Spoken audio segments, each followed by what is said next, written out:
I'm not really sure why I'm posting this here. Maybe I just need to get it off my chest. Or maybe I'm hoping someone can tell me what the hell happened that night. It's been a year, but I still can't sleep without thinking about it. It all started with a car breakdown in the middle of nowhere. We were driving back from a concert, me, Jack, Sarah, Tom, and Lucy. Our car gave out on a remote road, and we had no cell signal, no town in sight, nothing. The only option was to find shelter until morning. The night was cold, and the woods surrounding us seemed the only place to look for cover. Maybe we can find a cabin or something in the woods, Sarah suggested, trying to stay positive. Yeah, anything's better than freezing out here, Tom added. Lucy, ever the cautious one, was hesitant. But the woods at night? We don't know what's out there. We don't have much choice, I said, trying to sound confident. Let's just find somewhere to stay until morning.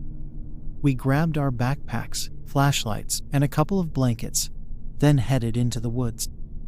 The darkness was almost suffocating, and every little sound made us jump. After about an hour of stumbling through the trees, we found an old, run-down house.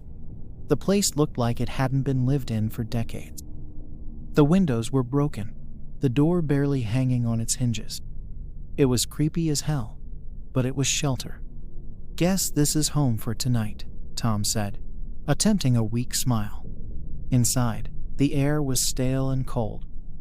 Cobwebs hung in the corners, and the floor creaked with every step.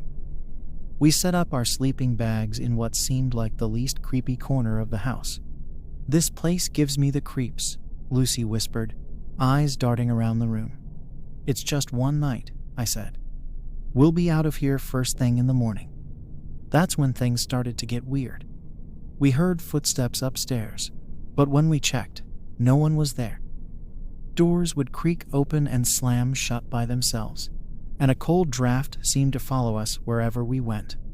I don't like this, Sarah said, her voice shaking. We should leave. It's too dark to navigate the woods, I argued. We'll get lost. We just need to make it until morning, Tom said. We're probably just freaking ourselves out. We tried to sleep, but it was impossible. Every sound set us on edge. Around 3 a.m., we heard a low, guttural growl. It echoed through the house, sending chills down our spines. What the hell was that? Lucy gasped. I don't know, I whispered. But I think we should get out of here. We grabbed our stuff and bolted out of the house, not caring where we were going as long as it was away from there. We ran through the woods, branches tearing at our clothes and skin. But something was following us. We could hear it crashing through the underbrush, its growls growing louder and more menacing. Keep running, I shouted. Don't look back. We reached a small clearing and stopped to catch our breath. But the air was thick with fear, and the silence was almost worse than the growls. Then, out of nowhere, Tom screamed. We turned to see him being dragged into the darkness by something we couldn't quite see. He disappeared before we could even react. Run, I yelled, and we took off again, our hearts pounding in our chests. We ran until we couldn't run anymore, collapsing in exhaustion near a small stream. That's when we noticed Sarah was missing. We have to go back, Lucy said, her voice trembling. We can't leave them. We won't survive if we go back, I said, feeling the weight of our situation pressing down on me. Just then, we heard Sarah's scream echo through the trees. It was cut off abruptly, and the silence that followed was deafening. Jack, what do we do? Lucy's eyes were wide with fear, and I had no answers.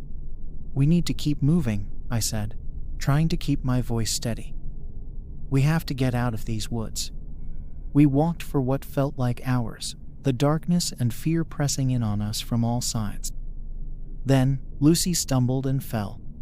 I turned to help her up, but she was being pulled into the shadows. I grabbed her hand, but whatever had her was too strong. She was ripped away from me, her screams echoing in the night. I was alone. Completely and utterly alone. I ran, not caring where I was going, just needing to get away. I stumbled upon a small, run-down shed and barricaded myself inside, hoping to make it until morning. The growls and footsteps outside grew louder, closer. I could hear it scratching at the door, trying to get in. I huddled in the corner, clutching my flashlight like a lifeline. Just as dawn began to break, the noises stopped. I cautiously opened the door and stepped outside. The woods were eerily quiet, and there was no sign of my friends. I found the road and walked until I found help. When I told the police what had happened, they didn't believe me. They said there were no records of a house in those woods, and no signs of my friends. I don't know what was in those woods that night, but I do know one thing. I should have listened to Lucy. The woods at night are dangerous, and we never should have entered them.